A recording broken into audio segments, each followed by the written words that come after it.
Hello बच्चों, मैं अंजना सी परिहार, व्याख्याता अर्थशास्त्र। बच्चों, आज हम कक्षा 12वीं के अर्थशास्त्र विषय के अंतर्गत अत्यधिक मांग का प्रभाव, इसके बारे में अध्ययन करेंगे। आइए देखते हैं बच्चों, अत्यधिक मांग के प्रभाव को निम्न बिंदुओं के रूप में स्पष्ट किया जा सकता है। पहला, अत्यधिक मांग का उत्पादन पर प्रभाव। यदि किसी अर्थव्यवस्था में मांग का अतिरेक है तो इसका अभिप्राय यह होगा कि अर्थव्यवस्था में कुछ मांग असंतुष्ट रह गई हैं। यह स्थिति निम्न प्रकार उत्पादन को प्रभावित करती है। पहला, ऐसी असंतुष्ट मांग को पूरा करने के लिए उत्पादक वस्तुओं और सेवाओं का उत्पादन करने का प्रयत्न करेंगे।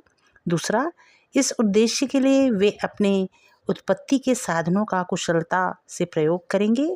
तीसरा, वे अपनी उत्पादन क्षमता का अधिक प्रयोग करके अपने उत्पादन को अधिकतम करना चाहेंगे।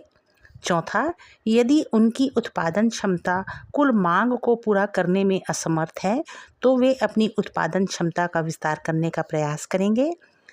नेक्स्ट, ऐसा करने पर देश में नई फैक्ट्रियों की स्थापना होगी, नए भवन का निर्माण होगा, नई मशीनों और औजारों आदि का क्रय होगा।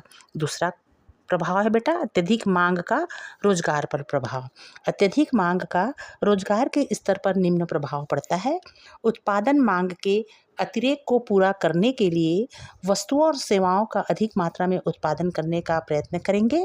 परिणाम स्वरूप रोजगार में वृद्धि होगी, क्योंकि उन्हें उत्पादन में वृद्धि करने के लिए अधिक संख्या में श्रमिकों की आवश्यकता होगी।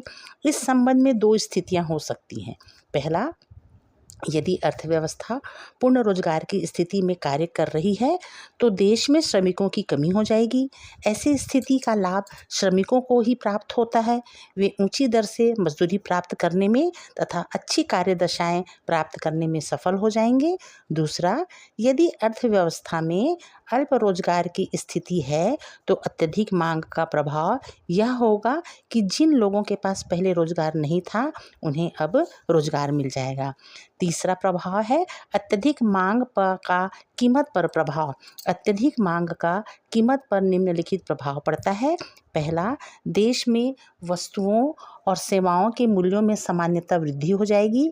दूसरा, यदि अर्थव्यवस्था इसी स्थिति में है कि मांग की अतिरिक्त को उत्पादन बढ़ाकर पूरा किया जा सकता है तो वस्तुओं के मूल्य में बहुत अधिक वृद्धि नहीं हो पाएगी, क्योंकि उत्पादक उत्पादन बढ़ाकर मांग और पूर्ति के बीच के अंतर को पूरा करने की कोशिश करेंगे। यदि अर्थव्यवस्था इस स्थिति में है कि वस्तुओं और सेवाओं का उत्पादन और अधिक नहीं बढ़ाया जा सकता तो इसका परिणाम यह होगा कि देश में वस्तुओं और सेवाओं की कमी हो जाएगी, इनसे मूल्य बहुत अधिक बढ़ जाएंगे। धन्यवाद बच्चों।